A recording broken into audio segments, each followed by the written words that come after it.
What's up, my Makokos, Road Pros and Bonk Bros, Defender here, and welcome back to another video. So today I want to bring to you the absolute best Berserkers build currently in the game.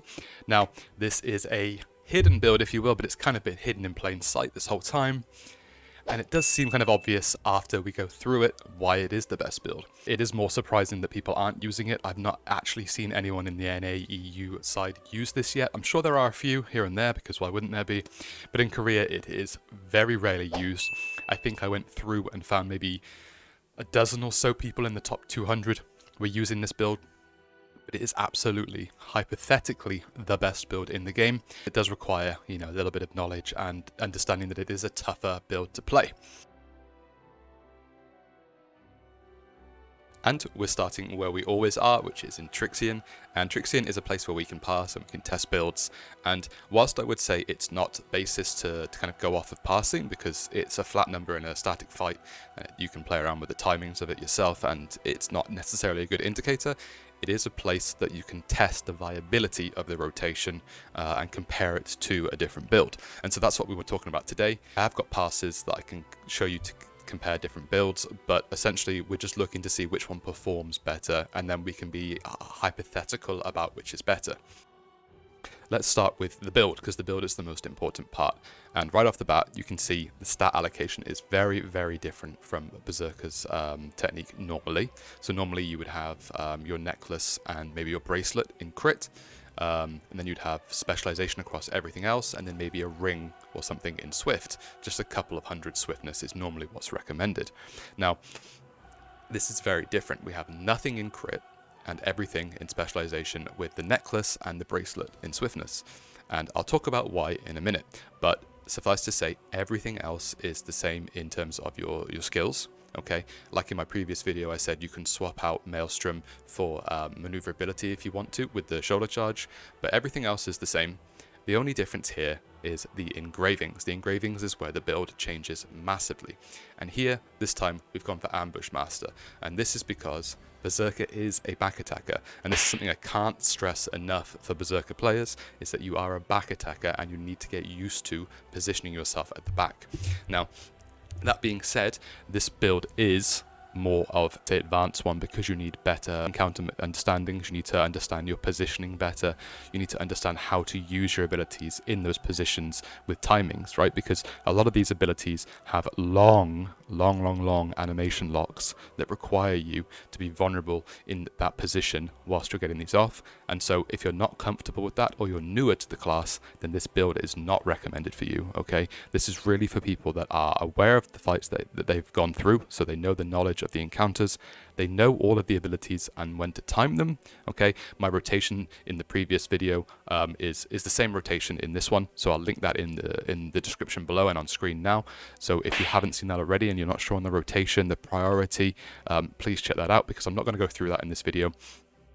That doesn't change, okay? It's the same rotation. You're going to be using your rotation to begin with to get yourself into your burst mode. You're going to activate burst, and then the rotation in the burst stays the same, with red dust being kind of your burst cooldown windows. Okay, so the only engraving that changes, hypothetically, is Ambush Master, which was probably Curstall before, okay?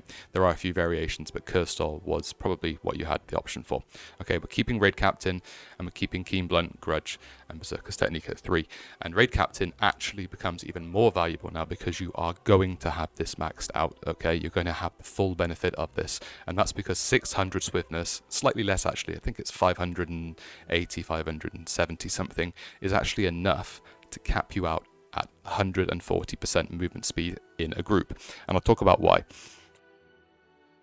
So if we say we have that number now at 600, right, so we're at 110 attack speed and we're at 110 move speed. Okay, if we then go into our burst mode, you can see it becomes 130 and 130 respectively. Now what we're missing, the 9.5, the 10%, comes from the Yearning set that's level 2, which we have currently in our version of the client. If you have been doing clown on your alts and your mains, and you have a support, that Yearning becomes 10%. on the 4-piece set, okay? So that at all times it's going to be giving you an extra 10%, which caps out and gives you the full benefit of Raid Captain. So that's why the stat allocation is this way, okay? So it gives us exactly enough. And in the future, when we go to Ancient Gear and the Yearning becomes level 3, that becomes 12%. So hypothetically, you could even take away 100 or so of the swiftness and put it into specialization for even higher damage with the full movement speed, attack speed. But that would obviously affect your skill cooldowns, and the rotation might change a little bit. So not necessarily recommended, but you could do that to min-max your team synergy, if you will, with your stats. And then the only other thing that I haven't talked about here is what we're changing that makes this fundamentally the best, right? Okay, and that is changing to an entropy set. Okay, so we're going to be running a 6-piece entropy, and that is because we've taken away all the other crit that we had in the build, right? So there's no crit anywhere in our stats. Now we're running a build that runs crit damage. Okay, so it becomes 60% extra crit damage on top of Keen Blunt Weapon. Huge. Okay, and we're running 20% crit, and we're getting that big benefit from the 6-piece for the back attack bonus. Okay, so what that means is almost every single ability here is going to be gaining a huge buff from Ambush Master and the Entropy set. Now, there is some drawbacks, okay, and that is that Strike Wave, which is hypothetically, I think it just about edges as the most DPS in a pie chart of all of your abilities. Strike Wave is not a back attack ability, and neither is your Awakening. Okay, so these two abilities are not going to be getting the benefit of Ambush Master, and so they're losing the damage from Curse Doll. So you're taking away that Curse Doll bonus on those and giving everything else Ambush Master, which it does pay out overall as a damage increase. And I have the numbers, and I can show you some examples of how that works. But essentially, Finish Strike actually competes with Strike Wave for the most damage. It's pretty much identical. I have a pie chart of a pass that breaks it down from, I believe it's Sivo in his spreadsheets. He talks about why people don't use Entropy, and it's a very valid point because it's a more advanced playstyle that's more risk with more reward, if that makes sense. So if you are a Berserker main, or you're very competent in using the class, then this is the best build.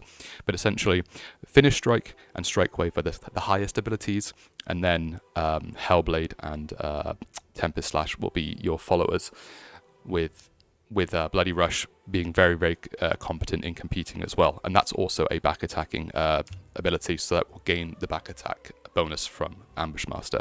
Okay, and I won't show you the rotation because it hasn't really changed, but what's going to happen is I'll show you quickly how long it takes to get into your burst, and I'll show you what the stats look like when you're in that burst, so that you can see that you don't need any crit at all to make this work, and just how insanely high in crit you get without any group synergy at all. Okay, so I'll just put on Spirit Absorption 2, which is like level 1 Yearning, so you can see that. And what we'll do is it will just open up.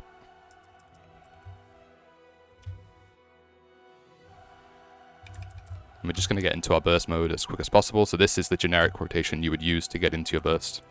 Doesn't really change. Okay, so we're in burst, and then you would just use your Bloody Rush to start before the red dust comes up.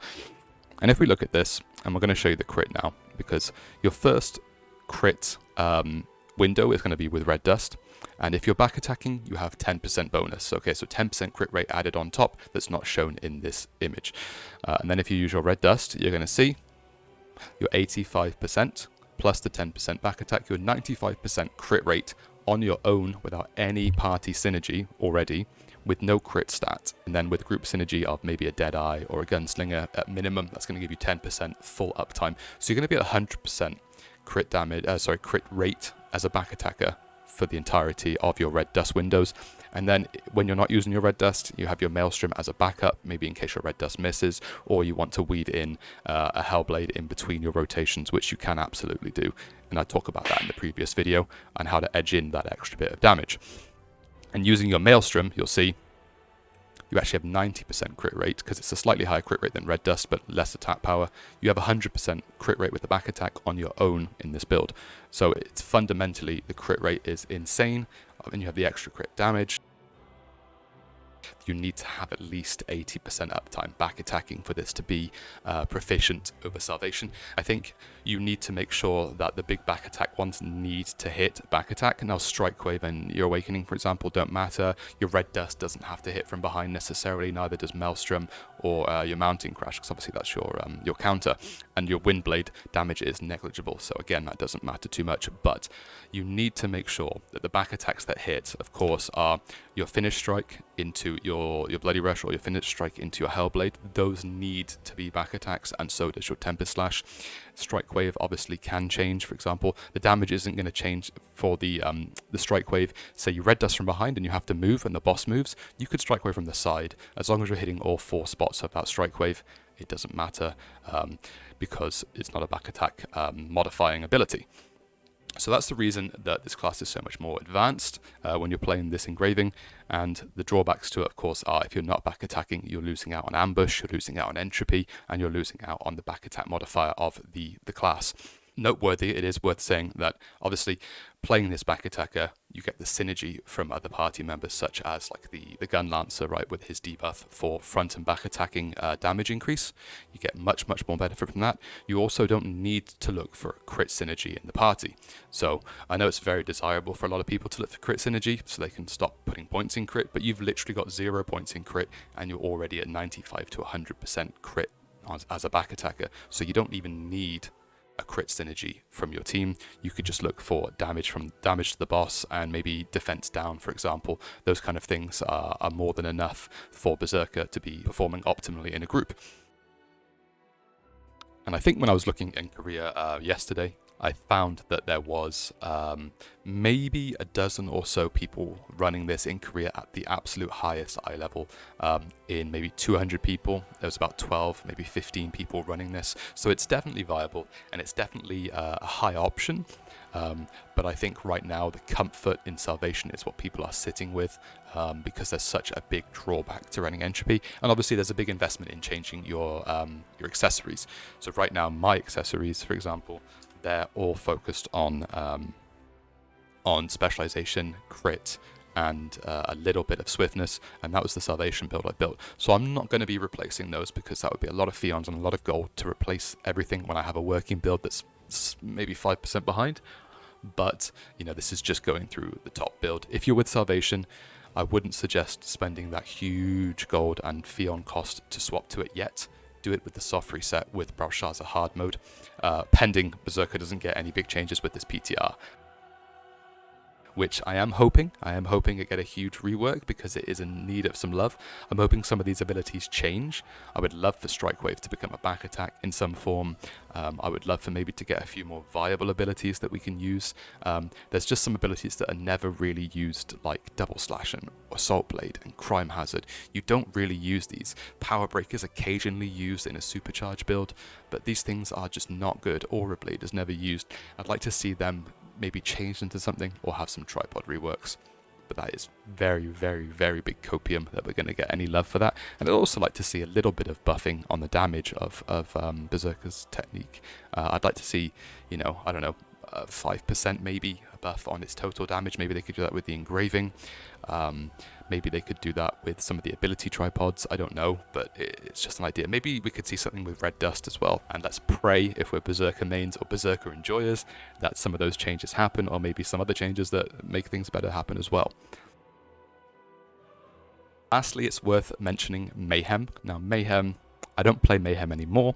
I used to play it in its, I'd say, infancy. I had the 6-piece Nightmare. I played it up to Clown, so I've done Clown in Mayhem. I've not done Belshazzar in Mayhem, but I swapped from Mayhem to Berserker's technique, so I'm not going to be able to tell you whether or not Mayhem is viable with Entropy. I did test it myself, and the numbers just didn't compete with Nightmare, and I think that's because of the mana issues you get with the swiftness kind of piano build, right? You're using all your abilities all the time on cooldown, and as your mana gets lower, all your cooldowns come off, and it gets even better, so the kind of lower end of the Nightmare pays off against Entropy overall. I did, however, find one person in the top 200 in Korea does play Mayhem Entropy, so I mean, take from that what you will. He could either be a trendsetter, you know, ahead of his time, or he could just be completely off his head and not know what he's doing. I couldn't really tell you. Right now, I feel that Nightmare does trump Entropy. I don't know in a raid situation if you're going to be able to have enough energy regeneration, your mana regeneration, to compete with that. Maybe if you had like a summoner and a bard together, you could. I don't know. Maybe some of you have tried it, but in the passing situation in the Trixian, it doesn't quite compete. So off of that alone, I would say it's not worth investing in it and trying it. But if you do, please let me know how you get on. I'd be very interested to hear about it.